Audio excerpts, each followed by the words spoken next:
सबको मेरा नमस्कार। दोस्तों, इस समय इज़राइल और फ़िलिस्तीन में युद्ध हो रहा है और यह युद्ध हमेशा होता रहता है और इस युद्ध का प्रभाव पूरे विश्व में पड़ता है।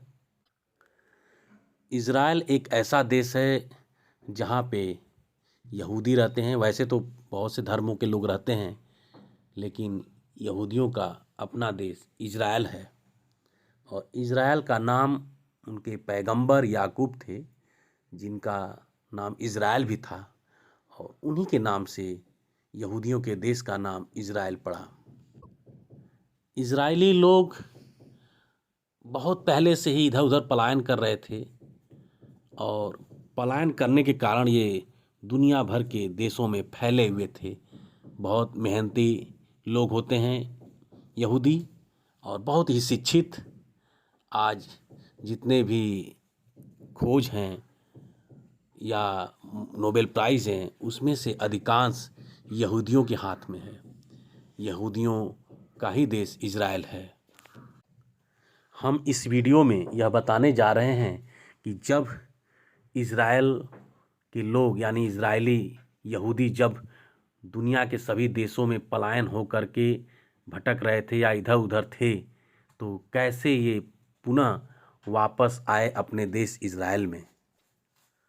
तो दोस्तों, एक बात बताने जा रहा हूँ कि इज़राइल भौगोलिक रूप से ऐसे जगह पर है जहाँ से अफ्रीका, एशिया और यूरोप आपस में जुड़ते हैं और इज़राइल को पुल की तरह काम करते हैं, और इधर से उधर जाने में इज़राइल के ज़मीन की सहायता लेते हैं। इसलिए इज़राइल की भूमि बहुत ही महत्वपूर्ण है। इस महत्व के कारण इज़राइल को सभी साम्राज्यवादी देश कब्जा करना चाहते थे।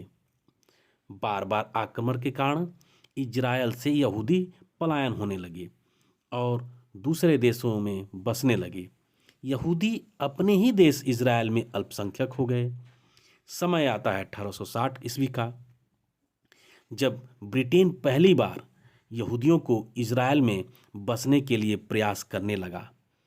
ब्रिटेन का यहूदी प्रेम, साथ ही प्रथम विश्व युद्ध में यहूदियों का साथ लेने के लिए वह यानी ब्रिटेन ने अपने विदेश सचिव आर्थर बाल्फोर के माध्यम से 2 नवंबर 1917 को ब्रिटिश यहूदी समुदाय के एक नेता थे लॉर्ड रोथस्चाइल्ड को एक पत्र लिखा, जिसमें यहूदियों के लिए एक राष्ट्र यानी राष्ट्रीय घर बनाया जाएगा जो फिलिस्तीन में रहेगा, की स्थापना की जाएगी। उस घोषणा पत्र में लिखा गया था, जिससे यहूदियों का भी अपना एक देश बन जाएगा। यह पत्र आयरलैंड के जायोनी संघ को प्रेषित किया गया। जायोनी संघ से तात्पर्य है ऐसा संघ जो कि विश्व युद्ध के समय या उस समय बहुत से जो लोग थे जो अपना देश छोड़कर पलायन हो चुके थे, उन्हें ऐसे लोगों को वह अपने उन लोगों के देश में शरण देने के लिए या उस देश में निवास बनाने के लिए ही प्रयास करते थे। जैसे कि अगर कोई व्यक्ति दूसरे देश में पलायन हो गया है किसी कारण से, तो ऐसे लोगों को जायोनी संघ उसके देश में भेजता था और सहायता करता था वहाँ पे निवास करने के लिए, वहाँ बसने के लिए। उस घोषणा पत्र का ही देन है कि आज यहूदी अपने देश इज़राइल में हैं, नहीं तो आज भी यहूदी दुनिया भर में भटकते रहते। तो हम कह सकते हैं कि यहूदियों को बसाने में ब्रिटेन का बहुत बड़ा योगदान है।